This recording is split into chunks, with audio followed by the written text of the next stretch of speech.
بسم اللہ الرحمن الرحیم۔ یہ واقعہ یہاں سے شروع ہوتا ہے کہ اسلام کے سب سے بڑے مخالف یہودی تھے۔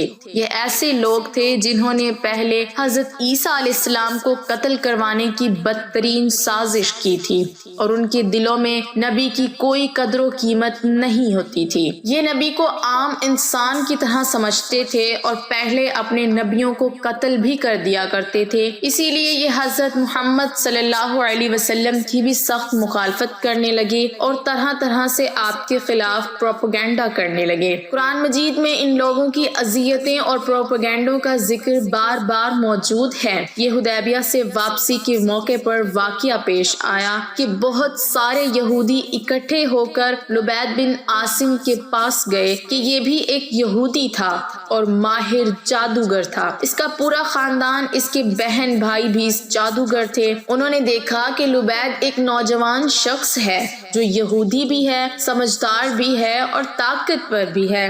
اس کے ذمے لگایا کہ محمد صلی اللہ علیہ وسلم جو نبوت کے دعوے دار ہیں، انہوں نے ہم سب پر جادو کر رکھا ہے اور ہمارے نوجوانوں کو یرغمال بناتے ہیں، ان کے اوپر جادو کرتے ہیں۔ افسوس کی بات یہ ہے کہ ہم ان پر جب بھی جادو کرنے کی کوشش کریں تو وہ ہمارے اوپر الٹ ہو جاتا ہے، خود اس کی نحوست میں گرفتار ہو جاتے ہیں۔ ہم تمہیں بہت ساری قیمت ادا کریں گے اگر تم ہمارا یہ کام کر دو کہ حضرت محمد صلی اللہ علیہ وسلم پر جادو کر کے ان کا زور ختم کر دو۔ لبید بن عاصم نے اس بات کی حامی بھر لی اور بظاہر اسلام بھی قبول کر لیا۔ یہ اعلیٰ درجے کا منافق تھا اور نبی سے محبت کا دعوے دار بھی تھا، بلکہ بعض لوگوں نے لکھا ہے کہ یہ حضرت محمد صلی اللہ علیہ وسلم کا خادم بن کر ساتھ رہا۔ اس دوران اکثر یہ محمد صلی اللہ علیہ وسلم کے مبارک بال اور کنگھا وغیرہ اٹھا کر لے جایا کرتا تھا۔ اس کو جادو کرنے کے لیے حضرت محمد صلی اللہ علیہ وسلم کے مبارک جسم سے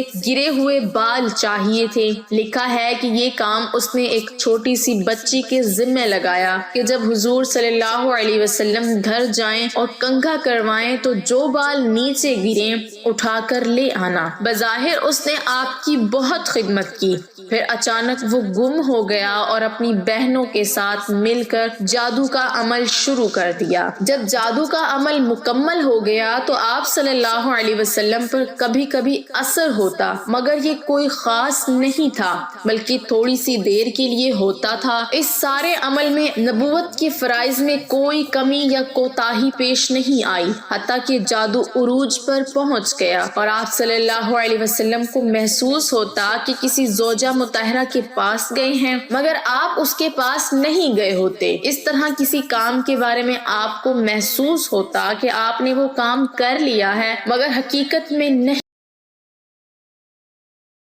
ڈیئر ناظرین، پلیز چینل کو سبسکرائب کر دیں، شکریہ۔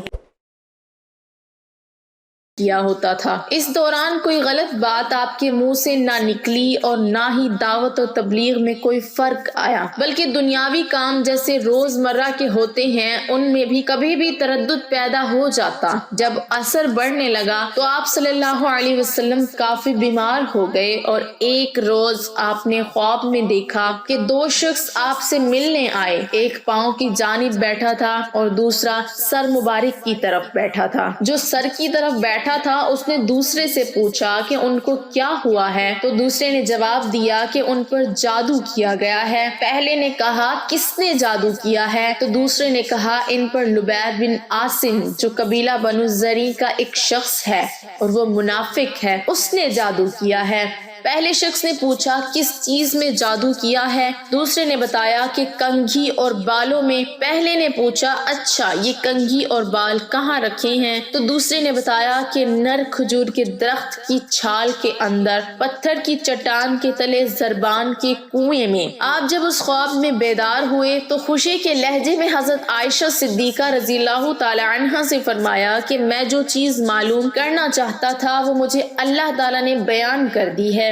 یعنی جادو اور بیماری کا مسئلہ جو تشویش کا باعث تھا وہ تشویش اب ختم ہو گئی۔ چنانچہ آپ صلی اللہ علیہ وسلم اس کنویں کے پاس تشریف لائے مگر اس میں پانی بھرا ہوا تھا اور بعض روایات میں لکھا ہے کہ اس کا پانی زرد ہو چکا تھا۔ یہ شاید جادو کی اثر کی وجہ سے تھا۔ آپ واپس تشریف لے گئے اور دو صحابہ یعنی حضرت سیدنا علی المرتضیٰ کرم اللہ وجہہ اور حضرت عمر رضی اللہ تعالی عنہ کو بھیجا کہ وہ جادو والی یہ اشیاء نکال کر لے آئیں۔ بعض روایات میں ہے کہ آپ نے خود ہی نکال لی تھی اور جب وہاں پہنچے تو ان درختوں کا منظر بالکل ایسے تھا جیسے وہ شیطان کے سرہوں اور جادو کے اثر کی وجہ سے کنویں کا پانی بالکل میلا اور گدلا ہو چکا تھا، جیسے کسی نے اس میں مہندی ڈال رکھی ہو۔ یہ جادو کی ہوئی چیزیں لے کر حضرت علی رضی اللہ تعالی عنہ حضور نبی کریم صلی اللہ علیہ وسلم کے پاس تشریف لائے اور اسی دوران حضرت جبرائیل علیہ السلام بھی تشریف لا چکے تھے۔ انہوں نے آپ صلی اللہ علیہ وسلم کو سکھایا کہ آخری دو صورتیں یعنی سورۃ الفلق اور سورۃ الناس کو پڑھیں اور ان گرہوں کو کھولیں۔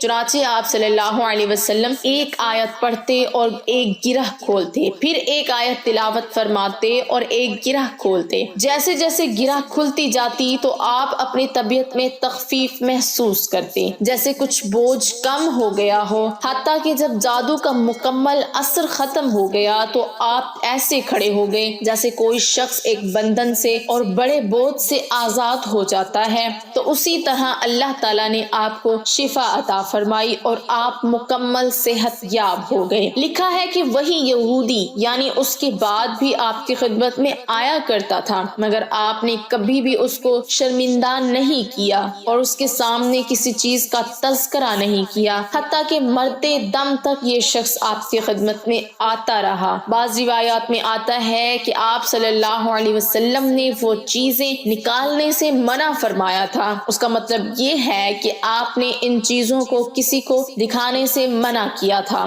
جب جادو کا اثر ختم ہو گیا تو ان چیزوں کو فوراً زائل کر دیا گیا۔ آپ سے کسی شخص نے کہا کہ آپ ان چیزوں کو ظاہر کریں تاکہ لوگوں کو ان یہودیوں کی اصلیت کا چہرہ معلوم ہو سکے، مگر آپ صلی اللہ علیہ وسلم نے فرمایا جس کا مفہوم کچھ اس طرح تھا کہ مجھے اللہ تعالیٰ نے شفا عطا فرما دی ہے اور مجھے یہ چیز پسند نہیں کہ برائیوں کو پھیلاؤ اور ان کا تذکرہ عام کرو۔